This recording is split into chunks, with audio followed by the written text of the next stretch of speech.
So good afternoon, ladies and gentlemen. Sorry for the delay. Our second session of the day is solar manufacturing, making India the global hub. There has been a significant progress in solar capacity addition since 2014, which India progressively emerging as the world's third largest solar market. However, India's solar story is largely built over imported products. For this, creating a base for domestic manufacturing has its own significance. India's solar capacities have grown exponentially, while at the same time, the similar pace is not seen in domestic solar manufacturing sector. With a target of around 300 gigawatt of solar energy installation or 450 gigawatt of installations by 2030, India needs a strong manufacturing base.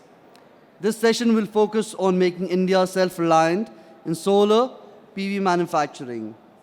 Our guests for the day are Mr. Harinder Tomar, Leader Business Development, Sungrow Private Limited. May I call upon Mr. Harinder Tomar? Ms. Ritu Lal, Senior Vice President and Head Institutional Relations, Amplus Solar. Ritu, please. Mr. Prashant Mathur, Chief Executive Officer, Satvik Green Energy Private Limited. Is Mr. Mathur around?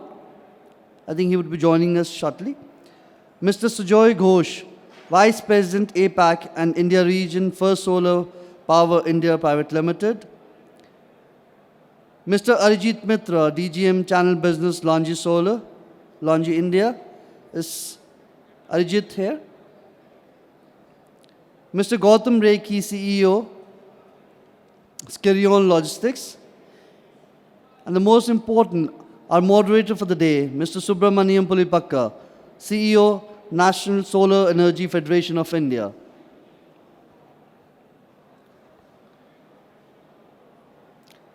Gentlemen, please have a seat. Yes, please have a seat. Yeah. Mr. Subramaniam, the floor is all yours.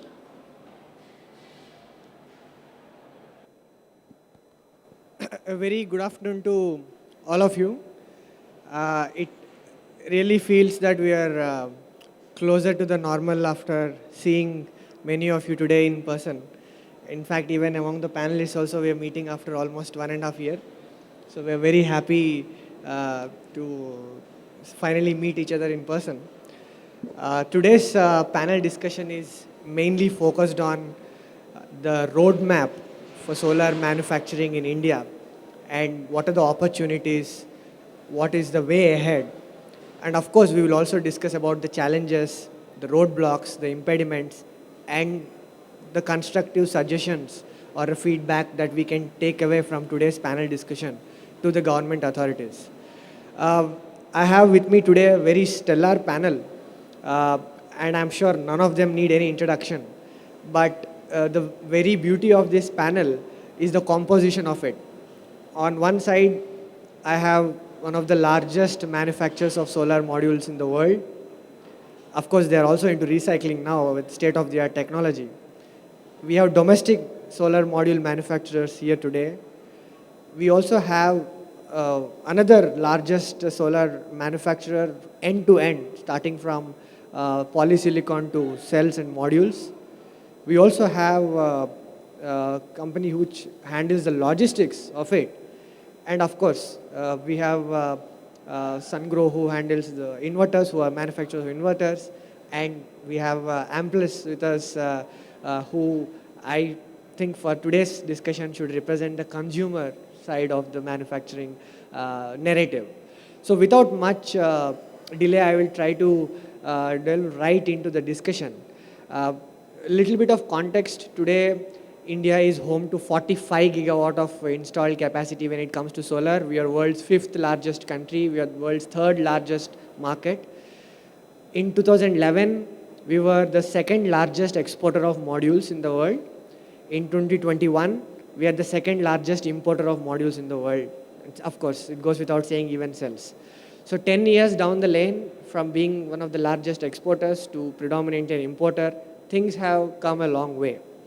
Now, thanks to COVID and the way it has exposed our supply chain vulnerabilities, government has re-emphasized, or rather there is a regenerated push from the government to make solar manufacturing a mainstream activity again. Their resolve, the testament to their resolve is the new PLI scheme, whose deadline is in another 4 hours from now. PLI scheme for solar end-to-end integration for 4,500 crores. There is also a new scheme of manufacturing zones that will be out by the end of this year. And there are state-specific incentives that are coming up. So with this context, and our ambitious target of 100 gigawatt of solar by 2022, 450 gigawatt of renewable energy by 2030, out of which 300 gigawatt should come from solar. How can Indian domestic manufacturing scale up to meet our demand? How can Indian domestic manufacturing sort of come out to be an efficient and quality sensitive product that will definitely develop an appetite among the stakeholders? And last but not the least, how should we not handle the supply chain related aspects? So these three things are according to me, would be the headliners for today's panel discussion.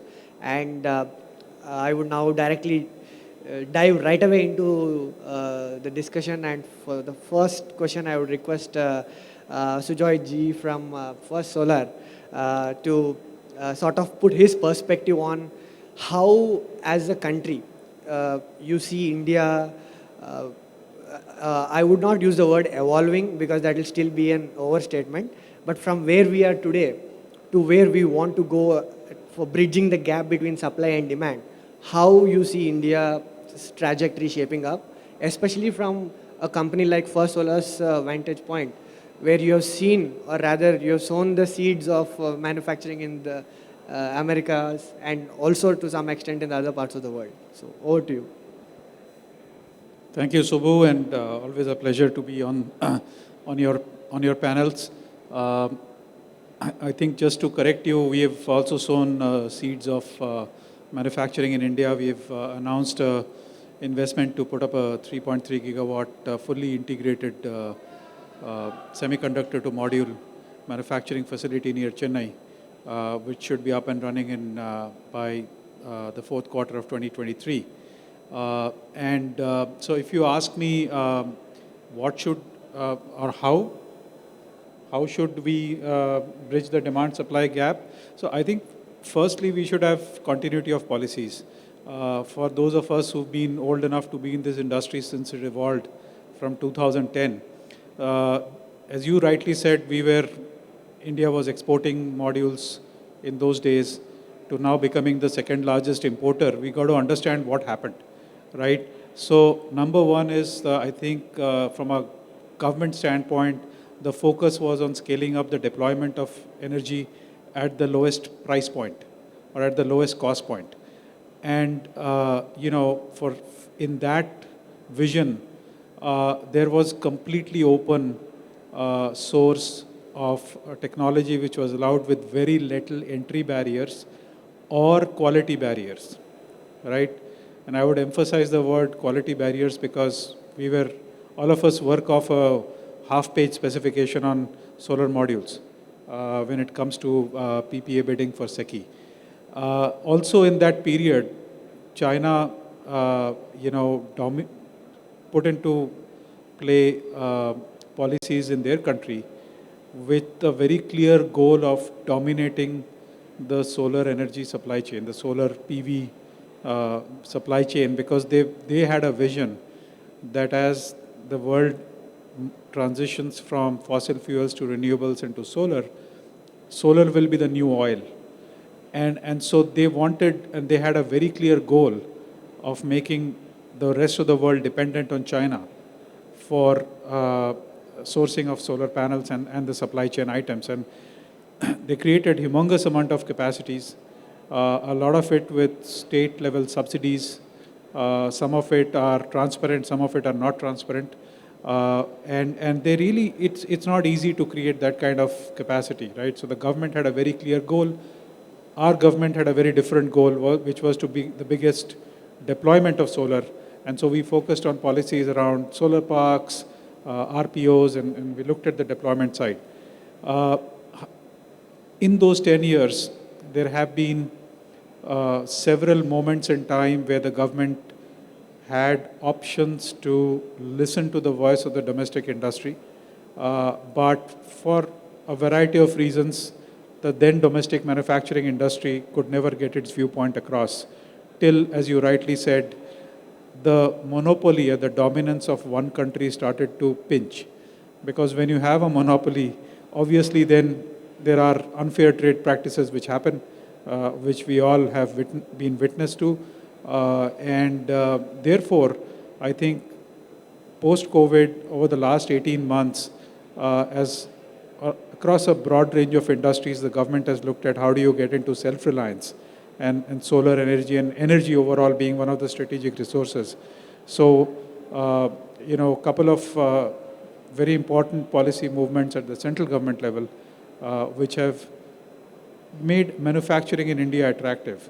Lowering of corporate tax rate for new manufacturing investments, bringing the tax rate down from 22% to 15%, very significant move, makes us competitive with other ASEAN economies which have witnessed a lot of manufacturing investments over the last 5 years in electronics, semiconductor, solar.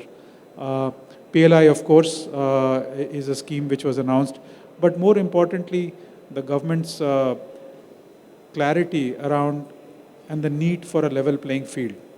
With either the tariff barriers or certain non-tariff barriers which are at play, to at least ensure that while consumers like Ritu can have access to imported supply chain, it creates a level playing field for domestic manufacturers, because the challenge we have in India is the ecosystem is completely nascent.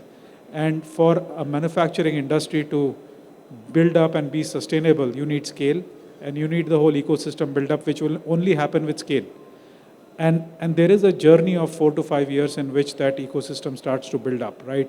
Whether it's glass, whether it's backsheet, whether it's frames, connectors, junction boxes, all the rest of the ecosystem is completely nascent in India, and there is a cost. If let's say today a manufacturer wants to localize the supply chain, there is an incremental cost in them to do that, and I think the PLI is only offsetting that cost, right?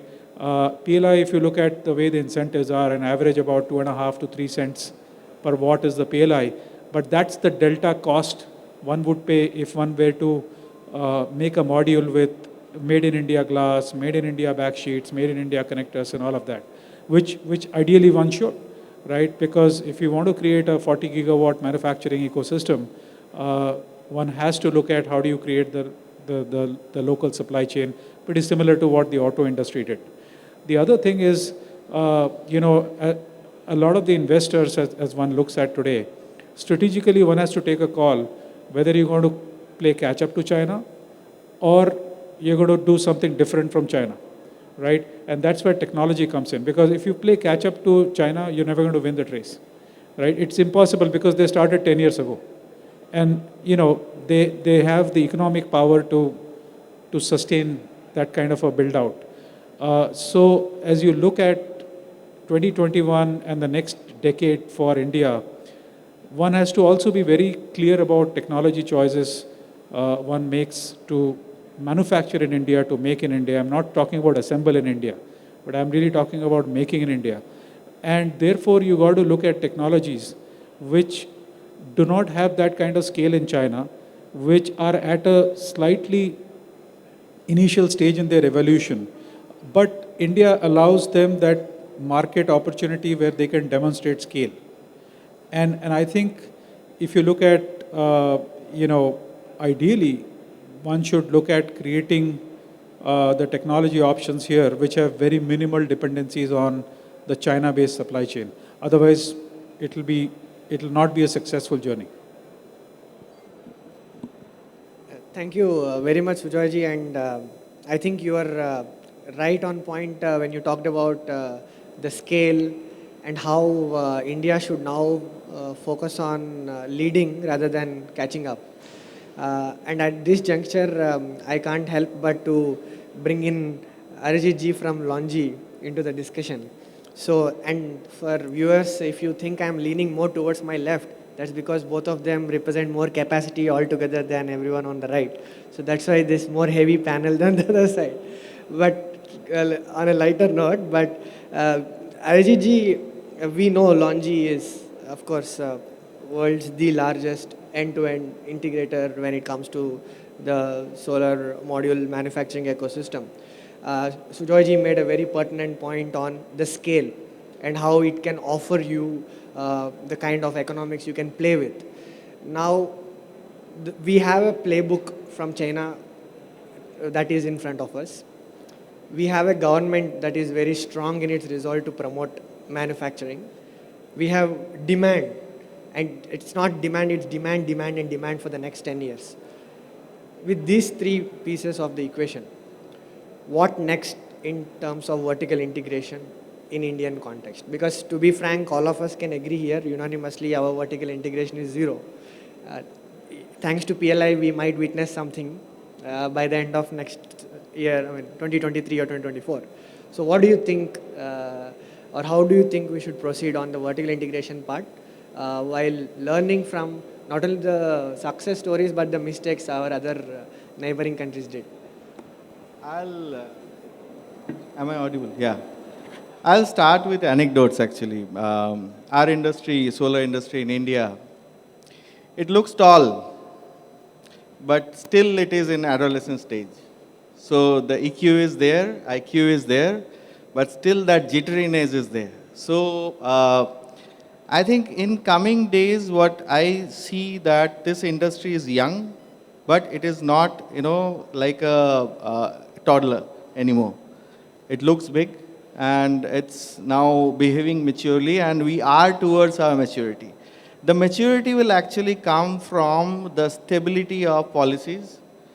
No industry can actually sustain or grow without having a proper manufacturing setup. We have seen that in automobile, and that also have to have proper competition in place. Now we have seen in automobile industry, as you are mentioning the mistakes that we have done as a country, our automobile industry was standstill until there was no competition. The competition started and the industry is where it is right now. We are one of the largest, automobile industry is one of the largest export contributor for our manufacturing industry. So how we can actually develop this? Basically, we will have to allow the major players in this market to work, and as well as the other ventures who are coming up. We know some news is that the large business houses are coming up and they are planning to set up their manufacturing. So those two things have to be balanced properly, and at the same time the policies will have to have in place. I think, to be very frank, India being a large market and it's a huge market, no solar manufacturer can overlook this market. It has to be properly addressed. And we know if the manufacturing and the competition, it takes in place, then this industry itself will grow. So that will be my take. And in manufacturing, I'm sure companies like us, we would like to, come and invest our money and set up a manufacturing plant here. But as Sujay sir said that solar manufacturing, what it is happening in India, is assembly manufacturing. It's not a full-fledged solar manufacturing. So solar manufacturing, when we go in the upstream, it's investment heavy. So we'll have to create such an environment where no manufacturer or no investors, they are jittery in putting their money. So those kind of environment, if it is there, I'm sure the industry will grow and it will become mature with time.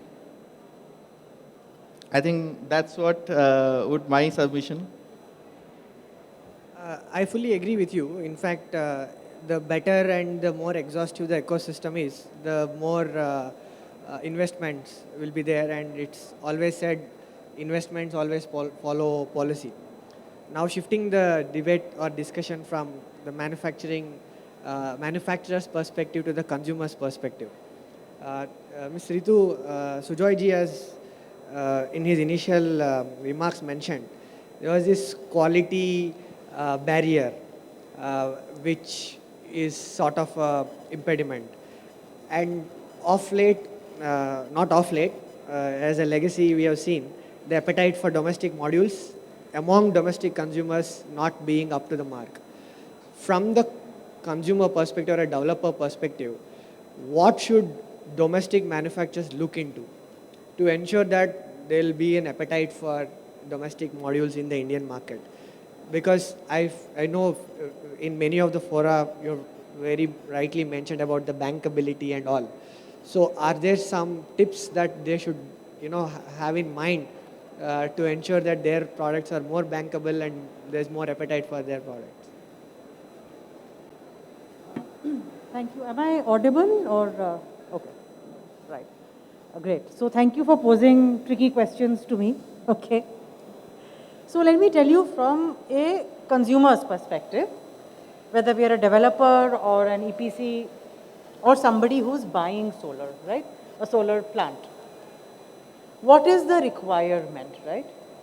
Requirement is number one, to have a high quality product, a high performance product, a product that will last its planned life of 25 years, right? You need to have the expertise to set it up, the expertise to look after it, and then finally, at a price point that makes sense to the consumer. Now, this is true for every industry, like including solar manufacturing. Unfortunately, yes, there have been quality issues with domestic manufacturing.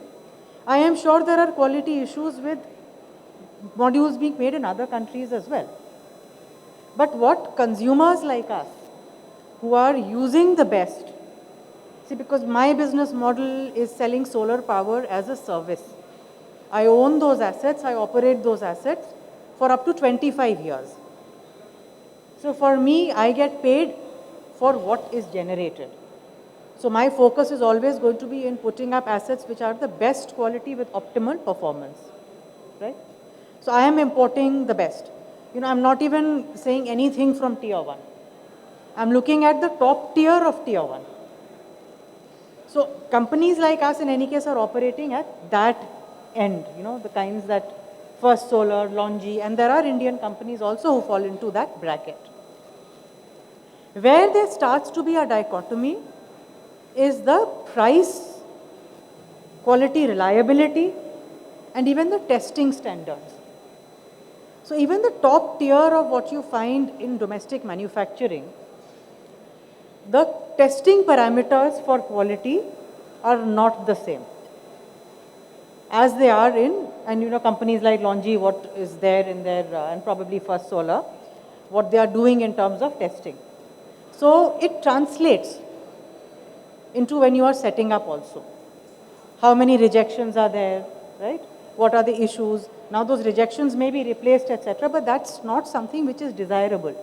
You want to find out problems, yeah, and sort them out and not find, even before a shipment is made. So as a company, we actually do quality certification for every shipment, whether we buy domestic or we are importing from a tier 1. There is a third party who will do a certification before anything moves, because that saves us a lot of time. These are some key issues, right? And there is definitely a gap. And as long as there is a gap, why is why is finance easier with the Longi Solar? Right? It's not just, it's not, bankers are very, very careful with their money. It's because of what underlying, tests and checks, etc. are there that make the financiers more secure about their investments. So it's not for us to, there is a reason behind that, and then we become one part of that chain, right? Which is why ALMM in its current scenario is a little bit problematic. Because I do not have financiers willing to back everybody on that list. Now, I don't want to question the judgment of that, or pass any value judgment on that ALMM, but there is a gap. And these are issues which are going to impact the reputation of India as a country and India as a manufacturing hub. Now, as a user, it would make no sense for me to want to import when I have something domestically available, right? So import is actually not the first choice for anybody. So import here is more of a compulsion because of, the various issues and the state of the market. I would be more than happy to have a competitive, reliable, manufacturing setup. I'd be very happy to have 3 Longis in this country. It would make my existence so much easier, right? But the question is, you have to be very careful even in what you want to do going ahead. Everybody cannot be doing everything, because we have these discussions. It is becoming very, very obvious to have an alternative to, say, China today, which has become really the hub of solar manufacturing. You're going to have scale, right?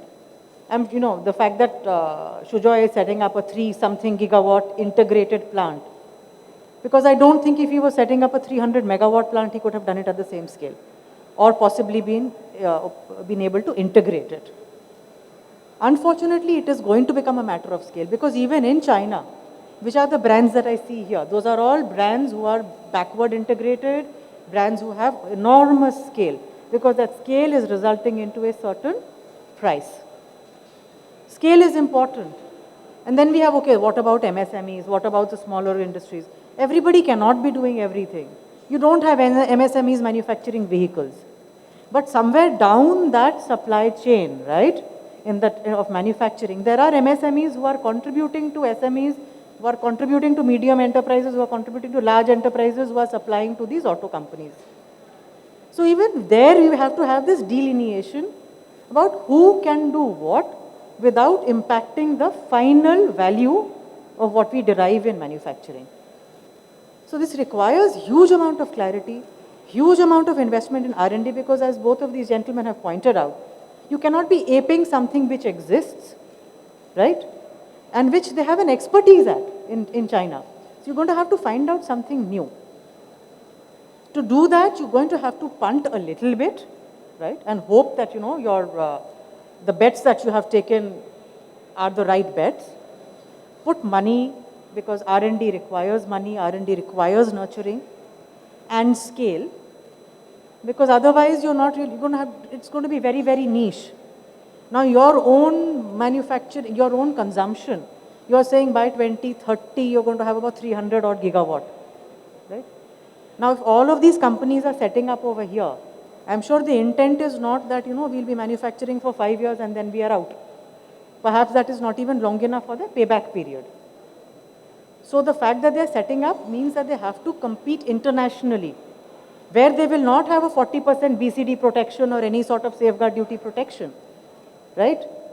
That level playing field will have to be created largely by those enterprises themselves, with a little bit of support from the government.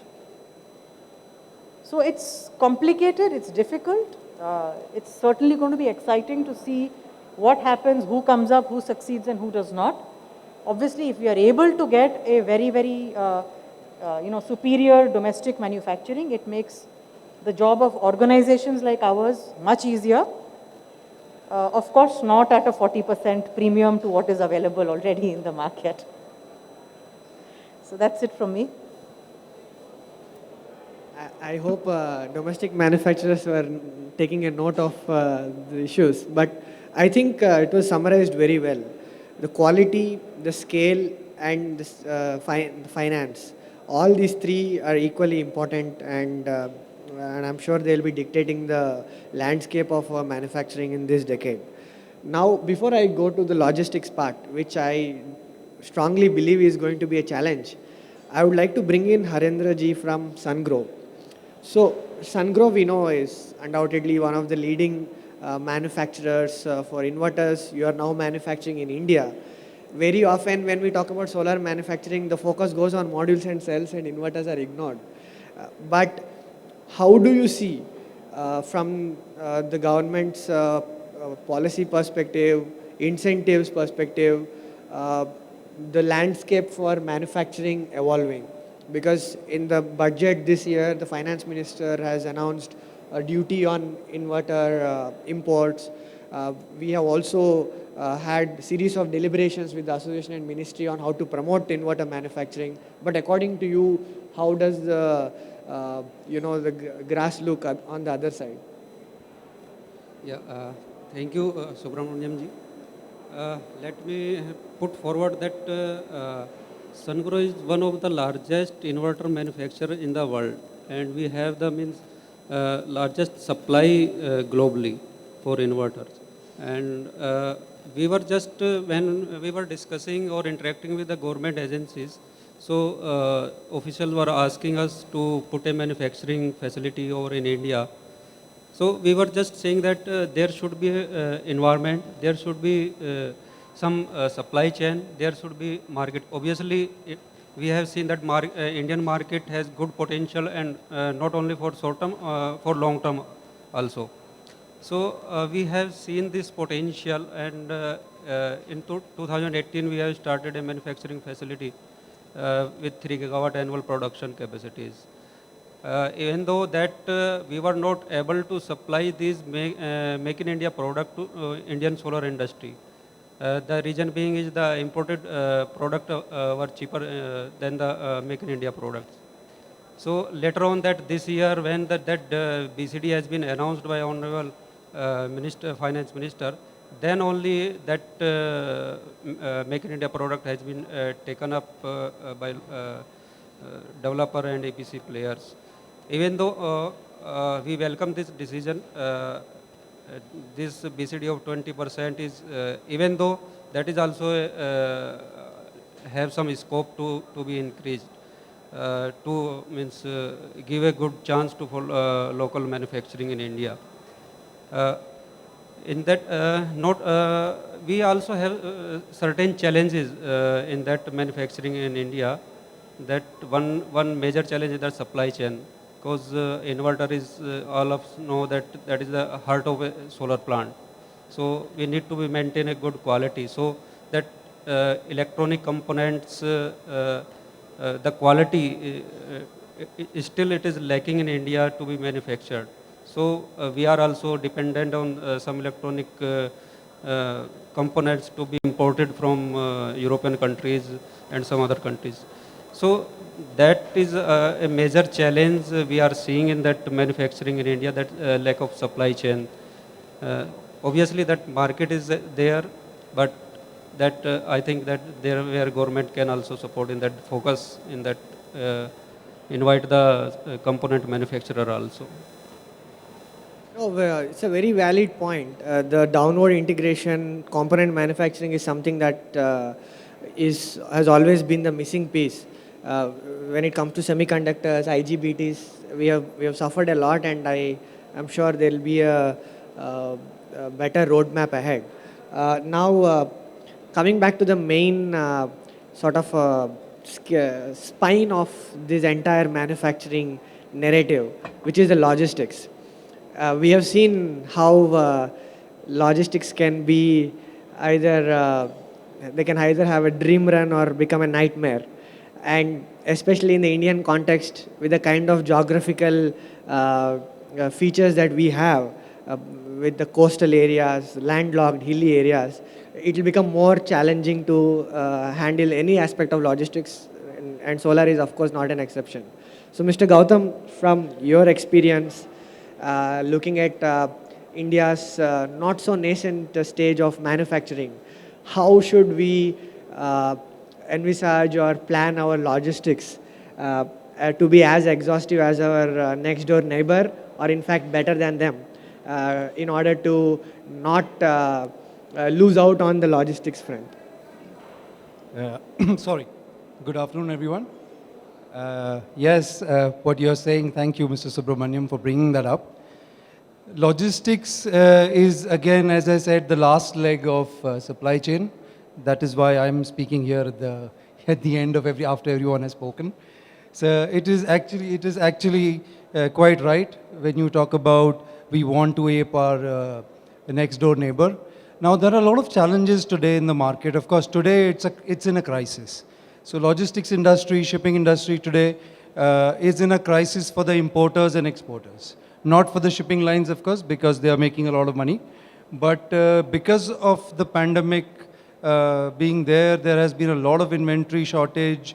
Containers have been in places where they should not be. Shipping lines are in trouble, wherein ports are unable to handle the shipments, has caused a disarray amongst all the trade in the market today. People generally do not talk about logistics more than often because generally everybody knows India's logistics cost is X. If you do it outside, it's X. But what has happened today is all over the globe, logistics cost has almost grown like 10 times of what it was a year ago. This has been a talking point. We have been doing renewable logistics since the past 15 years. I have been in this industry since the past 25 years. I am an ex-master. I used to sail on vessels. So this is the first time I have seen such a distress in the market where you are unable to get your equipment from one place to the other, and that has become the biggest challenge in supply chain.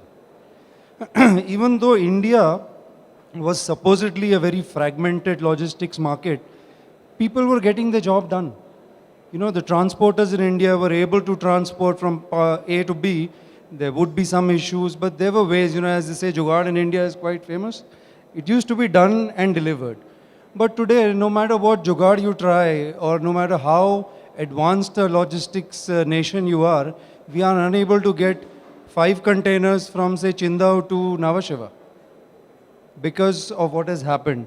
So, I mean, as a person from the logistics, I'm quite happy with the Make in India initiative that the government has taken, and the solar manufacturing which can be done in India gives us more boost to what the logistics sector today is in India and not dependent on some third country for our deliveries, which has become a pain rather than saving on cost. I am sure everybody here is more experienced that they have been paying much more than what they thought they would be paying for any of their projects. So that is what is happening. It has given us one opportunity, given us time to innovate.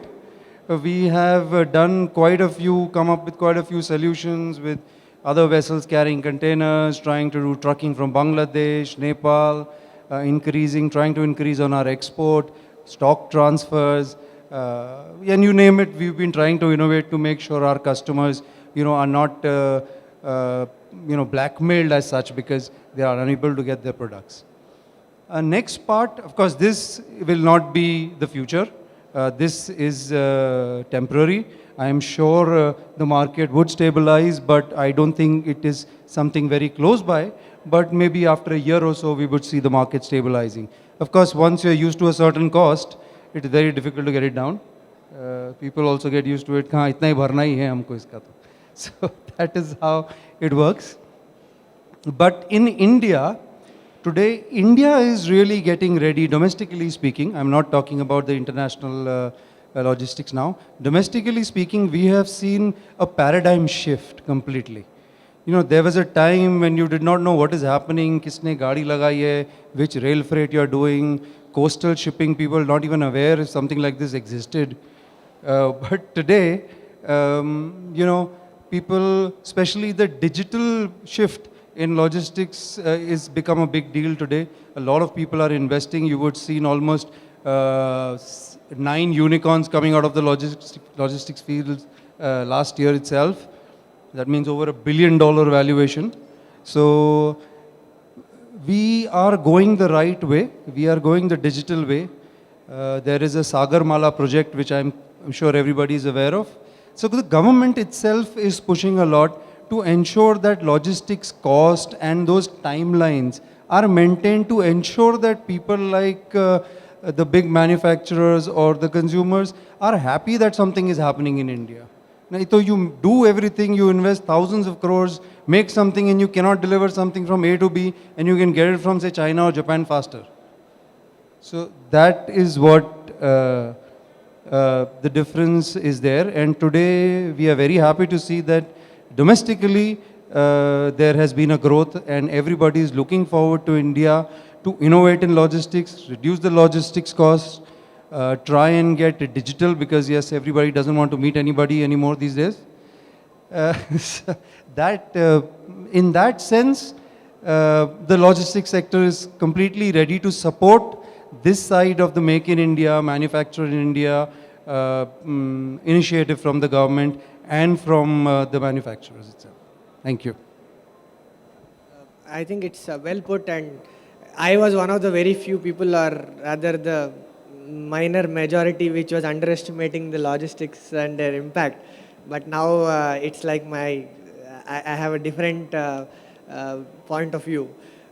Now we are almost at the end of the panel discussion, and we have heard some very interesting perspectives from the fellow panelists. But before I let them leave the stage, I would request all of them to list out the top 3 points in their wish list, which they wish to see in action from the government's perspective, so that India's solar manufacturing roadmap is brighter, both literally and figuratively. So I'll start with Sujoy ji as usual. Your top 3 wish list. So my wish list is very simple, don't change anything. So no top 3, it is whatever is there, just keep it for the next 5 years. Yeah, I think I'll echo Sujay sir in that. But yes, policies will definitely keep on changing because we are now evolving, and we are, as I said, that we are from adolescent stage to growing from adolescent stage. Definitely not. There is one thing I would like to be there is the competition. It cannot be something that we go back to the era of choosing either ambassador or premier. We cannot afford that as a solar industry. So competition has to be there, and to do that, we'll need a conducive environment for that. And I'm sure, as I said, that no manufacturer in solar industry can ignore this market. So I think some policy favorable, I would not say that favorable policy, no kind of adversity should be there. So there are so many adversities now than favorable situation. So that's it. Thank you. Ms. Ritu? Okay, so my number one ask would be to be very clear about what the end goal is. And the end goal is high performing renewable energy generation for the country, right? And manufacturing should be a step that aids that and not adversely impact that, right? That clarity is very important. The second clarity is when you talk about energy security, manufacturing should not just be superficial assembly, which is what it continues to be, because we only talk about cell and module capacity. There itself, there is, a threefold, higher number for modules than there is for cell. And both of them are really at the end of the manufacturing process. So if you really want security, it's not going to happen unless you get wafers at least domestically, right? So let's be very clear, otherwise these are just assembly jobs. They're not even going to give us anything substantial to move the needle in terms of manufacturing, right? And the last one is to think long term, right? Understand your strengths and then position India as a dominant manufacturer in those areas. Everybody is not good at everything, right? Which is why we have a team, right? Even in an organization, we have a team. And on a panel, we have different people. One person cannot sit here and give you this perspective of 7 sides. So we have to identify what our inherent strengths are as a country, given its resources, given its people, given our experience. And there are many such areas where we have a certain scale, right, and a certain position. And to move with that with long-term thinking, very, very clear thinking, long-term policies. Thank you. Harendra ji? If I wish 3 things, so maybe first thing I would like to say the supply chain and availability of quality electronic component for inverter manufacturing. that is lacking till now. Second, maybe that market, cause there are good potential for solar projects. So maybe in terms of stable and long-term government policies, more and more solar projects can see the light of day. And third, but I think that may be some more increase in the BCD for solar inverter that may help us for Make in India products. Mr. Gautam, this time you are intentionally the last one. Last time you were accidentally, but this time I think there can be no better poetic justice than to end the wish list with the logistics side. We are always happy to be the last ones. We are used to being at the end of delivering the customer's goals. Yes, I second with Mr. Ghosh that it's already, they're doing a lot of things already. And I think it would be better if they continue doing it the way they are doing, rather than trying to change or ape somebody else or some other country. The only thing which comes to my head today is our infrastructure, which even though a lot of emphasis has been given on it, is at a very slow path. Even the roads, the connections, the bridges are way outdated than what, even our few other neighbors are, or not only China. So that is my only concern. Thank you. Thank you very much, Mr. Gautam. I think I have moderated many panels on manufacturing, and some of them had some of the speakers that are in today's panel. But I have never thoroughly enjoyed any panel as I did today. We had a very, I would say, at the very least, an enthralling discussion on the way we should perceive manufacturing in India. The message from this stage is very clear. Don't change everything. If it works, don't change it. Scale is something that will give boost. Let us be an outlier instead of a follower. And last but not the least, quality comes before quantity. So with this, I would like to thank all of you for sharing your valuable inputs. And special thanks to, of course, Informa and REI organizers for having us here. And I'm sure our audience also had a very interesting time listening to the views of our panelists. So thank you very much, everyone, and stay safe and have a nice remaining. Subbuji, I would want to say something. In case the audience have any question to our panelists, they can be put on right away. Yeah. Now, finding the panelists is very difficult. 1 second, please. I'm Dr. Sharma. I had been one of the founding members of Solar Mission. So, Mr. Ghosh, you mentioned about the 15% corporate tax. When we initiated the refining sector way back in 2000, we had a complete exemption on creating the refining capacity. Even in exploration and production also, there was a complete exemption on the corporate tax. Now, also we had a policy called the mega power projects and the ultra mega power projects where we had the exemptions. Now, I'm really not able to understand this industry is almost 11-year-old and the manufacturing has really not started. So what are the bottlenecks and why it has not happened? BHEL wanted some viability gap funding way back in 2013-14, which was not given by the government, to start manufacturing right from the pure silica manufacturing, and then of course the complete supply chain. Now, I really am not able to understand what could be the bottlenecks. In case we want to go for a 300,000 gigawatt of capacity by 2028 or 2030, obviously government handholding and exemptions are very important. Though I'm not aware about the current developments, but yes, what I feel that yes, there should be a complete handholding, complete tax exemptions. You mentioned about 15%, which I believe is too less compared to other energy industries. So this is the rate of corporate income tax or direct tax on the profits. And right now the tax rate in India for any enterprise is at 22.7%.